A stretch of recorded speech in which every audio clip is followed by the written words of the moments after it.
Frangin, frangine, bonjour et bienvenue sur ma chaîne YouTube. Alors si tu te connectes pour la première fois, n'oublie pas les 3 actions à mener, à savoir d'abord t'abonner, ensuite partager la vidéo. Il faut partager au maximum de personnes afin que tout le monde puisse en bénéficier. Et enfin, il faut liker la vidéo. N'oublie surtout pas d'activer la cloche de notification qui se trouve juste là afin de pouvoir être informé de toutes les prochaines vidéos. Alors aujourd'hui, nous parlons de quoi? Nous parlons de l'admission au concours, donc l'accès au concours pour les études en Polytechnique. Donc Polytech, comment ça se passe? Polytech, de quoi est-ce qu'il s'agit? Polytech, quelles sont les filières? Qu'est-ce qui vous attend?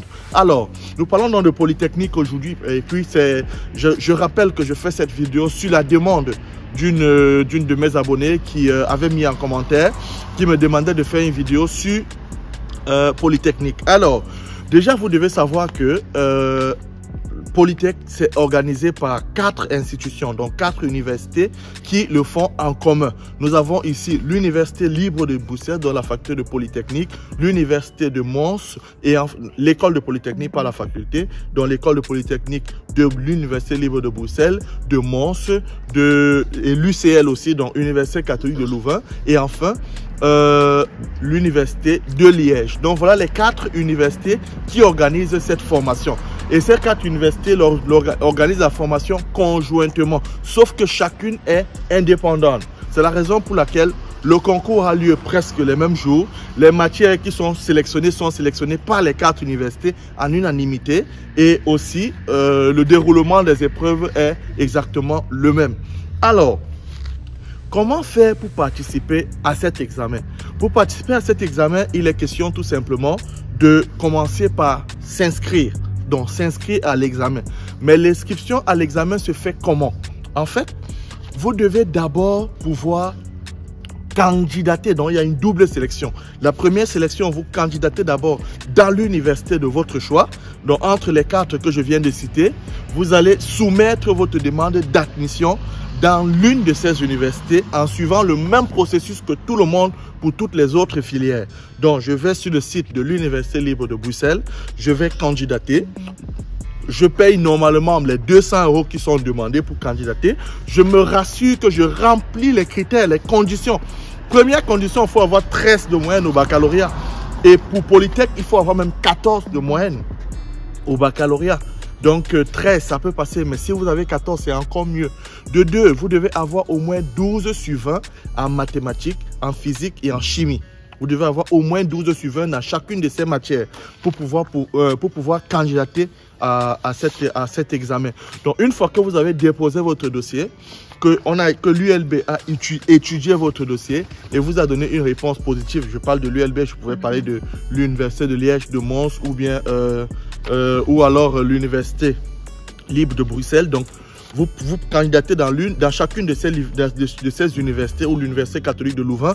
Et une fois que vous recevez une réponse, on va vous dire, donc, vous avez été admis à l'Université libre de Bruxelles pour peut-être la première année. Si c'est pour la première année, bien évidemment, vous pouvez aussi postuler en poursuite de cursus, ça veut dire au niveau 2 ou au niveau 3. Si vous avez déjà une licence, vous postulez en poursuite de cursus et vous recevez votre admission. Une fois que vous avez reçu votre admission, c'est alors que vous allez vous inscrire au concours. Donc, il y a une double sélection. Première sélection, c'est d'abord l'école dans laquelle vous voulez étudier qui vous donne une admission. Et deuxième sélection, une fois que vous avez reçu l'admission de l'école, alors vous pouvez maintenant vous inscrire au concours. Les inscriptions au concours se font entre le 2 mai et le 30 juin. 2 mai, 30 juin. Voilà les dates que vous devez retenir. Tandis que pour participer à ce concours, comme je viens de le dire, vous devez d'abord être présélectionné par une université et les admissions dans les universités, les 4 universités que j'ai citées et d'ailleurs même toutes les universités francophones de Belgique se font jusqu'au 31 mars.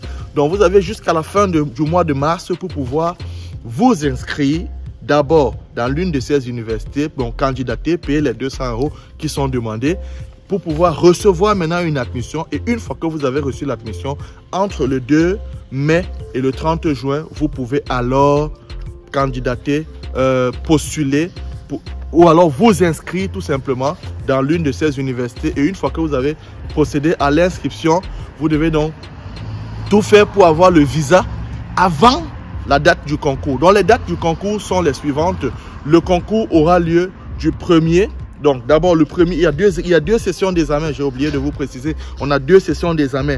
Donc la première session d'examen qui aura lieu, voilà, le mercredi 5 juillet et le jeudi 6 juillet. Donc première session d'examen 5 et 6 juillet. Et deuxième session d'examen, c'est donc plutôt au mois de septembre, du 1er au 2 septembre, donc du vendredi 1 au samedi 2 septembre. Tandis que avec l'université de Liège, au lieu du 1er au 2, c'est plutôt du 30 août au 1er septembre. C'est la seule différence, mais tout le reste, ce sont les mêmes dates. Alors, vous avez donc jusqu'au 30 juin pour vous inscrire pour la première session. Et vous avez, dans la première session, donc, comme je viens de le dire, du 5 juillet au 6. Et vous avez aussi, pour la deuxième session, vous devez vous inscrire à partir du 15 juillet jusqu'au vendredi 25 août. Voilà le moment où vous devez vous inscrire. Mais je rappelle encore que pour cette inscription, vous devez préalablement être accepté dans l'une de ces 4 universités. Alors, une fois que vous êtes accepté, ou une fois que vous vous êtes inscrit, sur quelle matière allez-vous être interrogé? Donc, vous êtes interrogé principalement sur les mathématiques. Mais les mathématiques, donc je vais dire des matières mathématiques. Mais pour ces matières mathématiques, il s'agit de quoi? Le premier examen a lieu est donné pour la matière géométrie et trigonométrie. Donc le mercredi 5 juillet, de 8h à 12h, vous avez géométrie et trigonométrie. Et le samedi 6 juillet, de 8h à 12h, il y a analyse et algèbre. Donc analyse et algèbre. Donc en quelque sorte, nous avons 4 matières qui ont été retenues pour cette année. On a géométrie, trigonométrie, analyse et algèbre. Voilà les 4 matières qui ont été retenues pour cette année. Parce que chaque année, il y a d'autres matières qui peuvent être ajoutées. Donc, alors, sachez que pour la première session, il n'y a pas d'épreuve orale. C'est uniquement les épreuves écrites. Mais le principe, c'est lequel? Le principe, c'est que vous devez avoir au moins 10 sur 20 dans chacune des 4. Donc, même si pour chaque jour, vous faites 2 épreuves au même moment, dont les épreuves sont conjointes, les notes sont individuelles. Donc, vous faites 2 épreuves au même moment pendant 4 heures, mais à la fin, vous êtes noté pour chacune des épreuves. Donc, vous voyez donc en fin de compte, vous êtes noté sur 20 pour chacune des épreuves. Et pour les 4 épreuves, vous devez avoir une note individuelle. Si vous avez obtenu par exemple 10, donc le principe c'est d'avoir 10 pour chacune des 4. Mais si vous avez obtenu 10, peut-être en trigonométrie, 8 ou 9 peut-être en algèbre et 10 sur les autres matières. Si vous avez fait toutes les 4 matières, alors on peut reporter à la prochaine session la matière échouée. Et à cet effet, vous allez vous réinscrire. Donc, il y a les frais d'inscription, bien évidemment, qu'il faut payer. Donc, les frais d'inscription s'élèvent, si je ne me trompe pas, à 50 €. Donc, vous payez 50 € pour les frais d'inscription. Voilà. Alors, si vous avez obtenu au moins 10 sur 20 à l'une des matières, vous n'êtes pas obligé de refaire la matière dans laquelle vous avez obtenu 10 par la deuxième session. Et pour repasser les matières à la deuxième session, il faudrait que vous ayez passé toutes les 4. Donc, si vous avez passé seulement 2 matières et non les 4, vous ne pouvez pas reporter la note à la prochaine session. Donc, deuxième session, au cas où vous avez laissé quelques matières, vous pouvez les repasser à la deuxième session, mais à condition, je dis encore à condition, d'avoir passé les 4 matières et de vous inscrire de nouveau pour la deuxième session. Alors, donc ça, c'est la bonne nouvelle. Et en fin de compte, en première session, il n'y a pas de rattrapage, mais en deuxième session, vous avez la possibilité d'avoir un rattrapage. Donc, à la fin, les résultats sont publiés. Une fois que les résultats sont publiés, certains étudiants, si on s'est rendu compte que vous étiez proche de la moyenne, alors on peut vous inviter à passer un rattrapage. Donc, le rattrapage sera maintenant oral.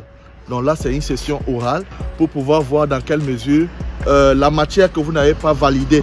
Si vous aviez eu peut-être, je ne sais pas, c'est le jury qui décide, mais je dis peut-être 9, peut-être 8,5, peut-être 8, peut-être 9,5. Alors, il vous appelle, il vous convoque pour un entretien oral pour pouvoir vous permettre de valider en fin de compte. Donc, il a été, si vous voyez les statistiques, généralement 75% de ceux qui font cet examen réussissent. Donc, en principe, rien ne doit vous empêcher de réussir.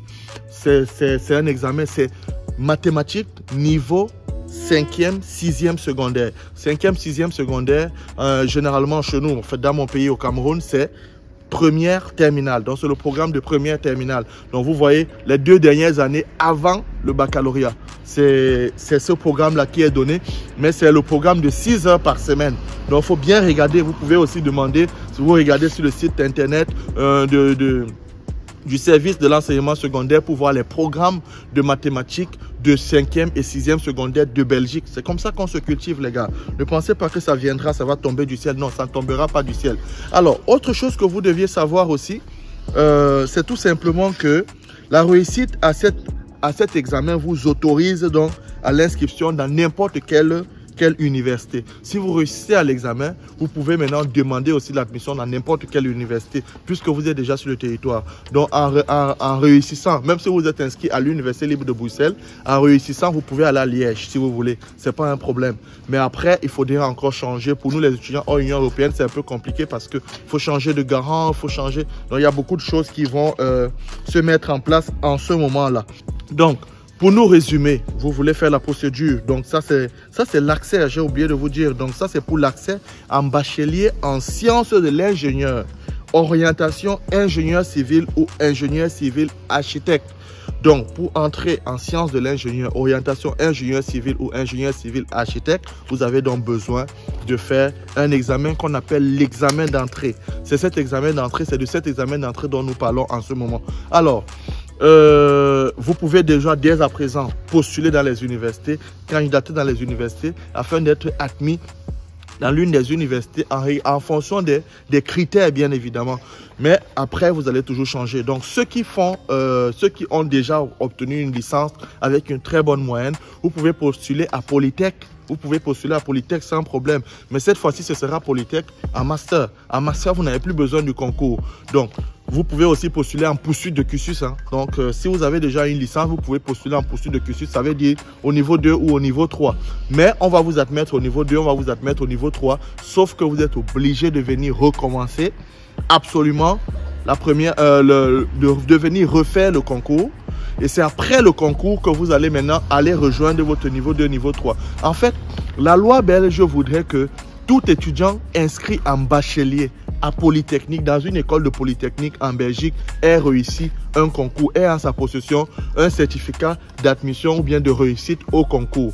Donc, c'est la raison pour laquelle, que ce soit au niveau 2, que ce soit au niveau 3, vous avez besoin de la réussite au concours. Donc, ce n'est pas, la réussite au concours ne conditionne pas en fait votre niveau, mais vous allez tous vous retrouver, ceux qui vont faire niveau 1, niveau 2, niveau 3, vont se retrouver tous dans la même salle de concours et à la fin, si chacun réussit, chacun va rejoindre donc le niveau pour lequel il a été admis dans l'école en question. Donc voilà en fait comment ça se passe, chers amis. Je vous invite tout simplement à postuler dès à présent si vous respectez les conditions dans les établissements. Vous devez avoir aussi, n'oubliez pas l'équivalence, bien évidemment l'équivalence. Et sans équivalence, ça va être compliqué. Vous risquez de vous retrouver en train de faire l'examen général. Parce que j'ai lu aussi sur l'un des sites qui disait que pour les étudiants hors Union européenne, l'entrée dans la faculté de Polytechnique ou alors dans les écoles polytechniques était nécessairement conditionnée par la réussite de l'examen général. Parce qu'il y a un examen pour Polytech, comme je viens de le dire, celui dont je parlais tout à l'heure. Mais en plus de cet examen, il y a encore l'examen général qui nécessite que vous fassiez encore trois autres matières, soit géographie, soit histoire, soit économie. Donc il y a d'autres matières au choix et que vous ayez aussi réussi les langues. Donc si vous n'avez pas d'équivalent, vous serez obligé de faire l'examen général qui vous autorise à faire les études d'ingénierie en Belgique. Mais je pense que ça ne nous concerne pas directement. Donc c'est la raison pour laquelle vous devez tout faire pour avoir déjà votre équivalent dans ce domaine-là, comme je viens de le dire. Et puis le reste, pour moi, ça devrait aller. En principe, ça devrait aller. Donc, bon courage à tous, bonne chance et que tout le monde puisse mettre toujours les chances de son côté.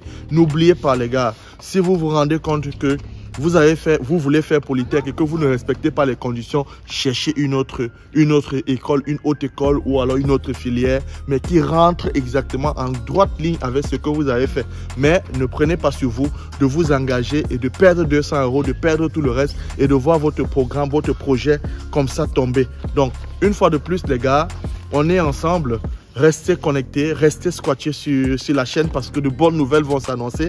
Et n'oubliez pas de laisser un commentaire si vous avez des préoccupations, s'il y a quelque chose que vous ne comprenez pas. Ensemble, on va trouver une solution. Je vous rappelle également que j'ai les anciens sujets depuis 2009. Donc de 2009 à 2021 de Polytech. Donc vous pouvez aussi me contacter. Mais normalement, vous regardez sur les sites des écoles, vous pouvez les trouver. Et avec les anciens sujets, ça vous donne une idée générale des questions qui vous sont posées. Je dis encore qu'un élève qui est bien concentré réussit à ce concours sans problème. Donc beaucoup de courage à tous et bonne chance, à nous revoir. N'oubliez pas de liker la vidéo, de partager la vidéo et de vous abonner. Je vous remercie. Bonsoir.